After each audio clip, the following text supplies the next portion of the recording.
안녕하세요. 업데이트온입니다. 벌써 3월이 되었는데요. 사실 2025년에 일어나는 변화들을 소개해드리기에는 다소 늦은 감이 있죠? 그래도 지금부터라도 미리 알고 계시면 앞으로 달라질 일상에 한층 더 잘 대비하실 수 있을 거예요. 오늘은 2025년을 기점으로 우리 주변에서 사라지거나 새롭게 나타날 변화를 낱낱이 알려드리려고 합니다. 변화라 하면 때로는 반갑기도 하지만 때로는 불편함이 뒤따를 수도 있는데 지금부터 차근차근 짚어볼 테니 끝까지 집중해주세요. 중앙은행 디지털 화폐 CBDC의 본격화. 먼저 결제 수단에 큰 혁신이 예고되고 있습니다. 현재도 모바일 간편 결제나 무인 결제 시스템이 보급되며 현금 사용이 점점 줄고 있잖아요. 이런 흐름에 맞춰 2025년경에는 중앙은행에서 직접 발행 관리하는 디지털 화폐 CBDC가 실제로 상용화될 것으로 보입니다. 이 디지털 화폐는 지폐 동전 없이도 동일한 가치를 지니며 정부나 각 지자체에서 지원하는 보조금이나 지역 화폐를 대신할 가능성이 높다고 해요. 더 흥미로운 점은 스마트폰에 설치된 전자지갑 디지털 지갑만 있으면 언제 어디서나 간단하게 결제할 수 있다는 것입니다. 마치 카카오페이나 삼성페이를 쓰듯 앱 하나로 모든 결제 내역을 처리하게 될 텐데요. 전문가들은 이로 인해 보이스피싱이나 자금 세탁 같은 금융 범죄를 크게 줄일 수 있으리라 기대하고 있어요. 하지만 거래 기록이 전부 투명하게 남기 때문에 사생활 침해나 정부가 모든 경제 활동을 파악할 수 있다는 우려가 존재하는 것도 사실입니다. 물론 현금이 즉시 사라지는 건 아니겠지만 현금 없는 사회가 가속화되고 있다는 건 부인하기 어려운 흐름이니 미리 알아두시면 좋겠습니다. 무료 공공 와이파이의 축소. 두 번째는 통신 환경과 밀접한 이야기입니다. 지금 지하철이나 버스, 주민센터, 공원 등에서 무료 공공 와이파이를 많이 쓰고 계실 텐데요. 이 서비스가 점차 사라지거나 크게 축소될 수 있다고 합니다. 그 배경에는 바로 예산 문제와 책임 소재 문제가 있어요. 정부 차원에서 통신비 절감 정책의 일환으로 예산을 지원해 왔지만 앞으로는 관련 예산 확보가 쉽지 않다는 거죠. 그렇다면 완전히 서비스를 못 쓰게 되는 걸까요? 사실 완전히 중단된다기보다는 지자체나 통신사가 유지 비용을 떠안아야 하는 형태가 될 텐데요. 문제는 그 비용이 만만치 않다는 점입니다. 일부 지역에서는 계속 운영을 검토한다고 하지만 다른 곳들은 예산 압박 때문에 공공 와이파이를 서서히 없애고 있거든요. 이로 인해 저소득층이나 학생, 고령층 같은 디지털 취약계층에게 더 큰 불편이 생길 수 있습니다. 예전처럼 무심코 공공 와이파이를 쓰는 게 어려워질 수도 있으니 일정 부분 대비가 필요하겠죠. 일본 입국 심사 절차 간소화, 해외여행, 특히 일본 여행을 좋아하시는 분들께는 기쁜 소식이 있습니다. 2025년부터 일본 입국 심사가 한결 수월해질 전망인데요. 지금까지는 비행기 안에서 종이 서류를 작성하고 일본 공항에 도착한 뒤 긴 줄을 서서 심사를 받았죠. 그런데 앞으로는 사전 심사 제도가 도입되어 국내 공항에서 미리 지문 채취나 서류 검증을 마친 뒤 출국할 수 있게 된다고 합니다. 즉, 한국 공항에서 모든 정보를 확인한 뒤 일본에 도착하면 간단한 본인 확인만 거쳐 빠르게 입국할 수 있는 거예요.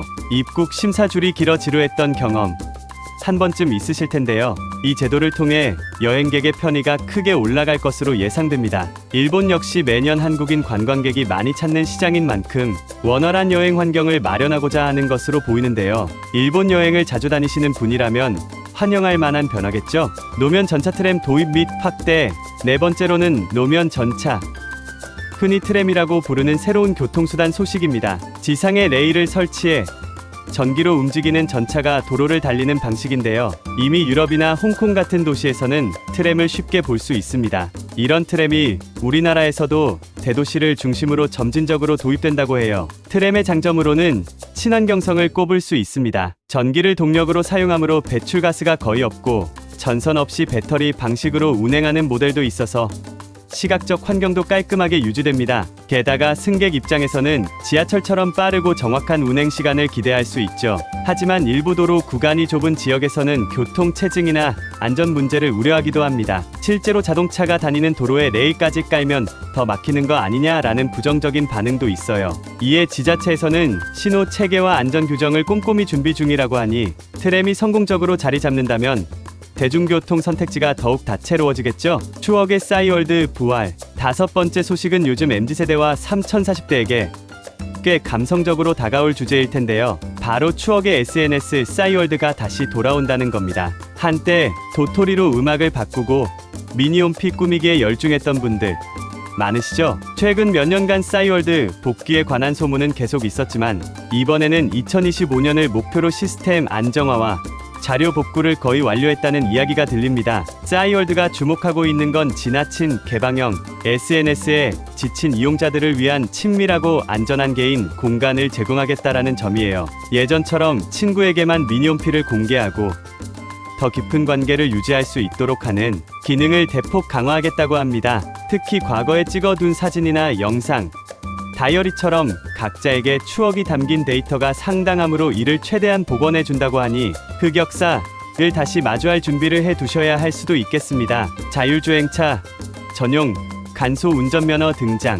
다음은 도로 위의 큰 변화, 자율주행차와 관련된 소식입니다. 이미 일부 지역에서 자율주행 버스나 택시가 시범 운행 중이라는 뉴스를 보신 적 있을 텐데요. 기술 발전 속도가 매우 빨라서 앞으로 몇 년 안에 일정 수준 이상의 자율주행 기능이 탑재된 차량이 대거 보급될 것으로 예상됩니다. 이에 따라 자율주행차를 안정적으로 운행할 수 있는 이른바 간소 운전면허 제도가 도입된다는 소문이 무성합니다. 이 면허는 일반 차량을 직접 운전하는 능력보다는 자율주행 시스템을 적절히 제어하고 모니터링하는 역량을 평가받게 된다고 해요. 하지만 가장 뜨거운 이슈는 사고 발생 시 책임 소재를 어떻게 법적으로 규정하느냐입니다. 운전자가 운전대를 잡지 않았어도 결국 탑승자가 모든 것을 책임져야 하는지, 아니면 자율주행 기술을 제공한 기업이 일부 책임을 져야 하는지가 여전히 논쟁적이거든요. 정부와 관련 업계가 협의를 진행 중이라 하니 새 면허를 준비하시는 분들은 관련 규정을 주의 깊게 살펴봐야겠습니다.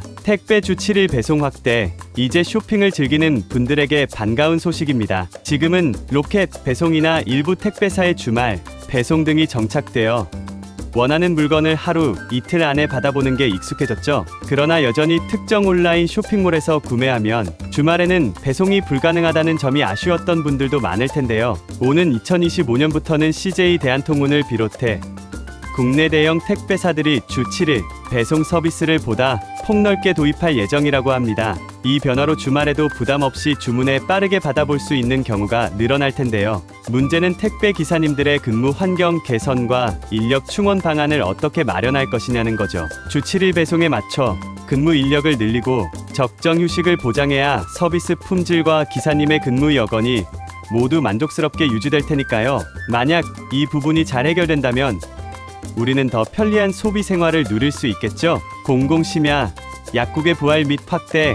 마지막으로 밤늦게 갑자기 몸이 아프거나 아이가 열이 올라 곤란했던 분들에게 유용한 변화입니다. 한동안 예산 부족으로 폐쇄 위기에 몰렸던 공공심야, 약국이 다시 활성화된다는 소식이에요.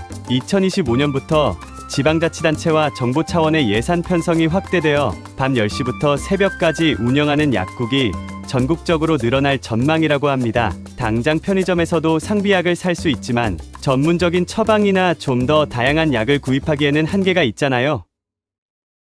게다가 편의점에서 파는 일반 의약품은 성분이 제한적이라 심야에 갑작스러운 고열이나 장염 등 심각한 증상이 있을 때는 적절한 대응이 어렵습니다. 그런 점에서 공공심야, 약국이 늘어나면 급한 상황에서도 훨씬 안심하고 필요한 약을 구할 수 있게 될 거예요. 특히 아이가 있는 가정이나 노년층 가구에는 반가운 소식이 아닐 수 없겠죠. 이렇듯 2025년을 전후로 우리의 생활은 크고 작은 변화들로 가득합니다. 기술의 발전 덕분에 더 빠르고 편리해지는 부분이 있는가 하면 예산 삭감과 정책 변화로 인해 아쉬움이 남는 부분도 있어요. 그렇지만 변화는 피할 수 없는 흐름이고 미리 정보를 알아두면 훨씬 유연하게 대처할 수 있습니다. 지금까지 업데이온이었습니다.